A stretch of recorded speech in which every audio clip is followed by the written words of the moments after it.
Hi folks, and welcome to today's video, glute exercises for a lumbar herniated disc. Now, I do make a lot of good content for those folks out there suffering with low back pain issues, such as sciatica nerve pain, herniated discs, bulging discs, lumbar stenosis, lumbar arthritis. If that's you, hit that subscribe button. You're going to be notified when I make some great new content, put it up on YouTube to get you back on the road to recovery. But without further ado, let's get into today's video.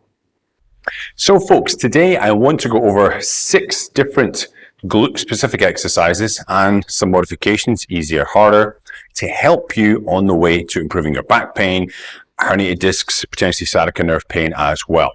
Why is it important to work the glutes? Well, you have 3 main glute muscles. You have glute maximus, medius, and minimus. Maximus is the largest muscle we've got in the body, and they basically connect our lower body to the top body, especially the glute max. It attaches into our lower back region, goes into our legs. Now, I'm a great believer in, as well as working your core when you've got a herniated disc, to also work the limbs, okay? Because if we're walking, stepping, going to work, etc., just generally trying to live our lives, whenever we're walking and stepping, the forces go up through our legs, up into our pelvis. If we've got a herniated disc, we've got some pulled muscles, got some issue with sciatica nerve pain, our hips are unstable, that stress gets pushed up into the lower back, it can exacerbate and make our pains worse. If we can strengthen the glutes, that'll help to stabilize the hips, because we talked about the pelvis and the hips. Well, the pelvis, there's various bones there. We've got the sacrum, that's your tailbone, the 2 bones of the side called your iliums, and they do move. Not a great deal, but they do move. And the glute muscles help to stabilize the hips, the connection to these different bones. If we got a nice solid base, there's less stress getting put up onto the spine, and it will help you recover faster. So all the clients I work with, we always do a lot of glute work. So I'm going to show you some of those exercises today. And I really find it really helpful for a lot of people to reduce the pain, get them stronger, to be able to do more basically, okay? So the first one we're going to try, or you're going to try, is squats, okay? Now I've got a thing up here, I've got a small box here, then a Reebok step on top. I'm going to show you just a couple of modifications. When you start out with a squat, it's basically we're learning our hip hinge movement. So whenever we go to sort of pick things up or sit in a chair and we've got back pain, herniated discs, you want to be hip hinging, sticking the butt backwards, okay? So feet about hip width apart, slightly turned out a little bit. And here I've got quite a high box. You want to start with something quite high, and you're just going to go back, touch, and come up. Touch, and come up. So getting the glutes, all the glutes working here. Touch, and come up. Repetition-wise, you could go for 10 to 15 to start. Maybe you have to start at 8. It's okay. Just make sure you record how many repetitions you're doing. Take 60-second rest. Do 1 more set. 2 sets is enough to start with. Now, to make it harder, I can simply reduce the height of my box. This could be a chair, side of the couch, and then I can, obviously I've got a greater range of motion as I come down, touch, and come back up. Touch, and come back up. Obviously, when you do these exercises, you want to make sure you're doing them without any pain. It should not make your back pain worse, okay? A rule of thumb that I use for people is it's quite often normal to get a little bit of pain during or after, just because you're using muscles perhaps you've not worked for a long time. But the next day, the pain should start to dissipate, and the third day, the pain should always be back to normal or below where it was before, okay? If you get a huge uptick in pain after the exercise and the next day, that's a red flag. You might want to change the exercise or do some of the ones I'm about to show you. Now, as well as modifying the squat to go lower, you can also use the help of a band. Now, I know not everybody may have a band at home, but you can pick up TheraBands, bands, Walmart, Amazon.com. You can get these bands, okay? Now, I've just looped this band here, because what I'm going to do, I'm going to loop it, and this is going to work a little bit more of the side glute, so the glute minimus and medius.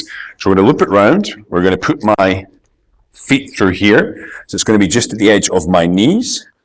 And then I'll just show you from the front. I push my knees out here. They're still tracking. My knees are going to track over my second toe, and I squat down.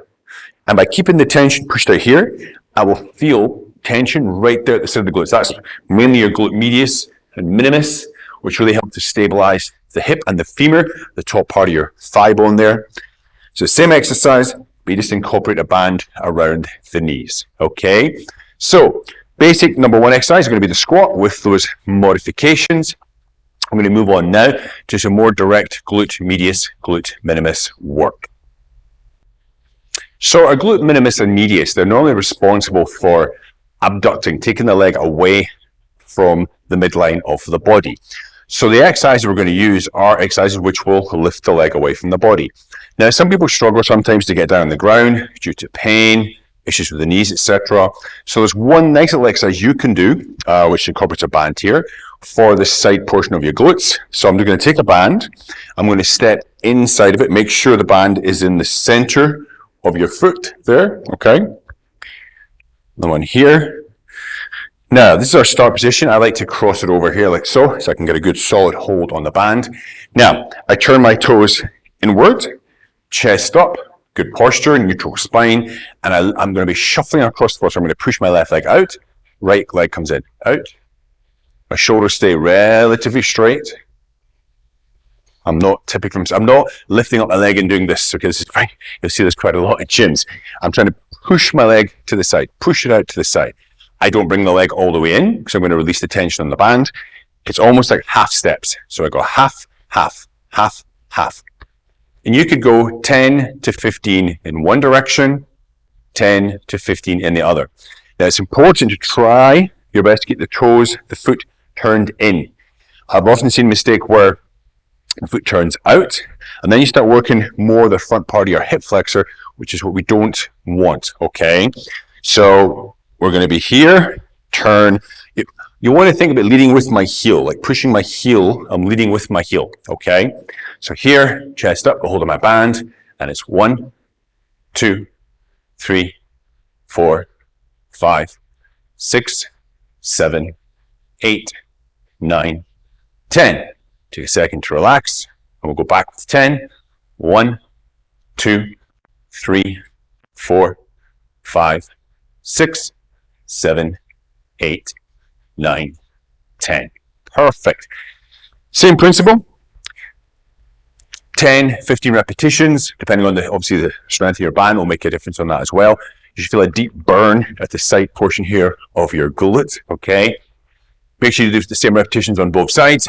Take 60 seconds between sets. 2 sets is more than enough to start with, okay? Now, if you can get down on the ground, it's a good little exercise here we can do. And we're going to use a mat for this. So I'll show you different angles here so you can see the setup position, okay? So I'm going to use my right leg. So I'm going to come down here. Now, some people prefer to lie on the ear, others like to support the head, however is comfortable for you, okay? So I'm just going to back a little bit more here. Make sure we're in the shot. Okay, bottom knee, I want to bend, bring this hand here and hold on. So this is going to help lock my pelvis. Now the top leg is going to be our working leg. We want to angle, rotate my femur, my thigh, inward. So the toe is pointing towards the ground. And again, I'm going to be leading up with my heel to the ceiling. Now you might have seen something similar to this in like aerobics, for example, but it is different, okay? We're not swinging it with lots of momentum. It's a very controlled move. So I'll lock myself in here. I think heel to the ceiling and come down. I don't go all the way to the floor. I don't go all the way as high as I can. I want to go about 45 degrees, maybe 50 degrees at the top. Really trying to keep that toe turned down with control. So that speed that I'm going at is the speed that you want to be aiming. You don't want to be swinging it up and down like this. It's a controlled motion, okay? If you don't have a band, this is a really good exercise you can do. As you get stronger, of course, you can put ankle weights on this. But again, 8, 10, 15 repetitions. Then you're going to change sides, same on the other side. Take your 60-second rest, and then repeat, okay? So there's 2 exercises there, more for the glute minimus muscles in the glute region. And now let's move on to some other glute max and a little bit of hamstring work as well. So now we're going to go back towards more the glute max region, the larger muscle group. Of course, all those muscles are working to some degree, but this is more glute max and a little bit of hamstring as well. So we're going to be looking at a step up. Okay, I'm going to show you a couple of progressions, easy and a little bit harder for the step up. I use the step up a lot with my clients, generally because we have to step up in daily life. And normally we're having to go up steps somewhere in our day, and it helps us strengthen the glutes, strengthen the hips, okay, stabilize our pelvis, which of course helps strengthen around the lower back region and puts less stress on that lower back. As I always keep saying, you know, if you do nothing, nothing's going to happen, okay, and you're going to get weaker. The injury is just going to be manifest even worse. So you have to do some activities, and this is the glute activities.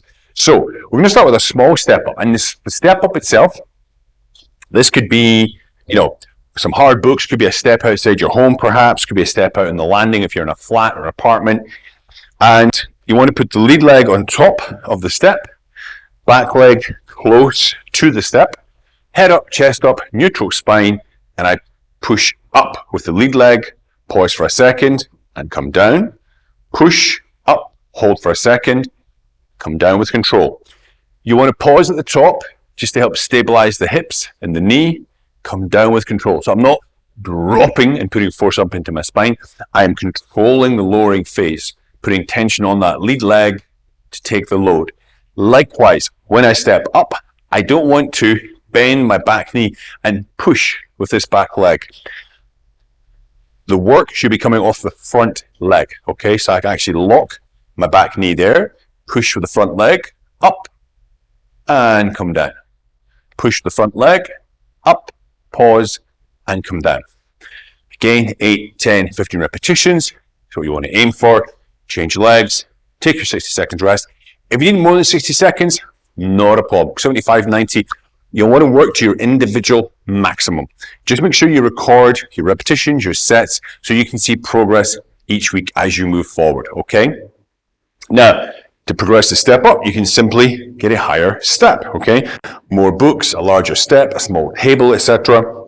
Same principle here. Leg on here, I'm probably, my head's going to disappear out of shot, okay? Close, because if I'm too far away, I can't get any leverage, yeah? So I have to be close with my back leg, head up, chest up, pushing with this lead leg again.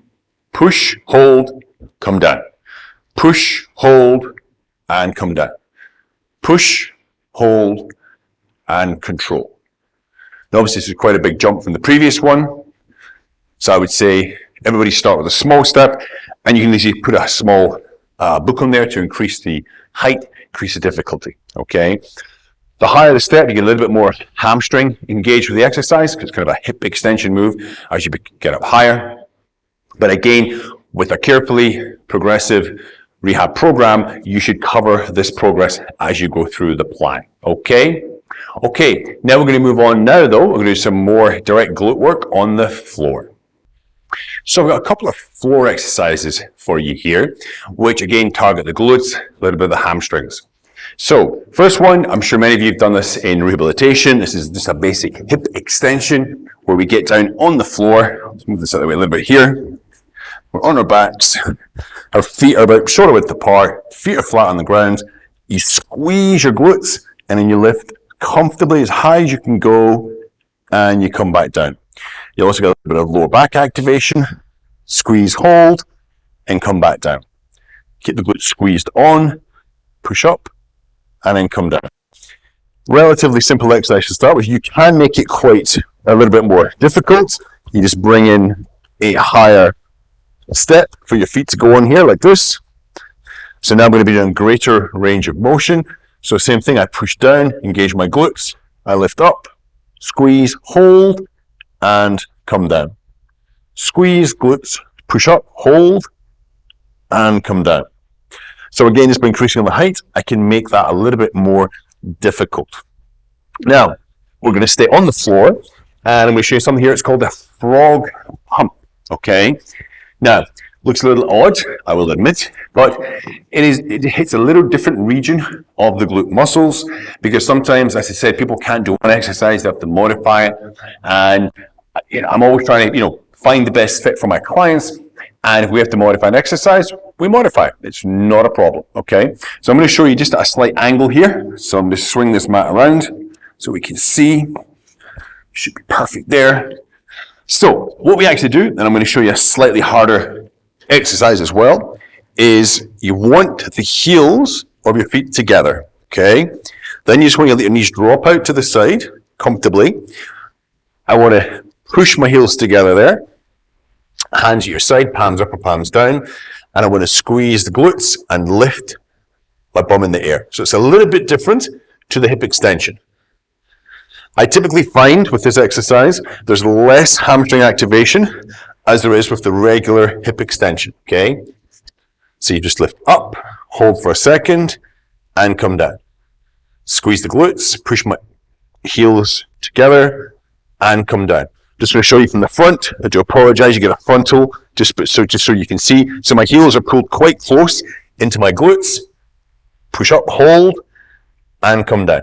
Now that can be relatively easy to start with. Now if you do have access to it, you can put a weight, just sit it right at your belly button, and that can be some load placed on there, but you can increase the intensity with a band. Same thing, we take a band, we loop the band here. It's going to go either side of our knees. And what this will do, it'll bring in more the glute medius, minimus, as well as maximus working as well. So, I'm going to put it here like so. I have to push my knees out to activate the side of my glutes. I lift up, squeeze, hold, come down. Relax for a second, squeeze, hold, and come down. So the band itself is engaging the side glute region, minimus, medius, up, squeeze, hold, and come down. Perfect. So 6 really simple, effective little glute exercises with slight modifications that you can try at home during your low back recovery journey, herniated disc, lumbar stenosis, etc. As I said, guys, repetition-wise, maybe start with 8, 10, work up to 15. Make sure you're taking 60 seconds rest between your sets. A couple of sets is fine to start. I would do them one day, take a couple of days off, try them again, 2-3 times a week. Try to add them in to upper body work as well. I've actually got a video that's going to pop up at the end of this one, which is going to be beginner exercises for the upper body region, and you can mix and match those exercises. Okay guys, listen, I hope this video has been useful for you. Don't forget to like, share, and subscribe, and I'll see you next time. Have a great day.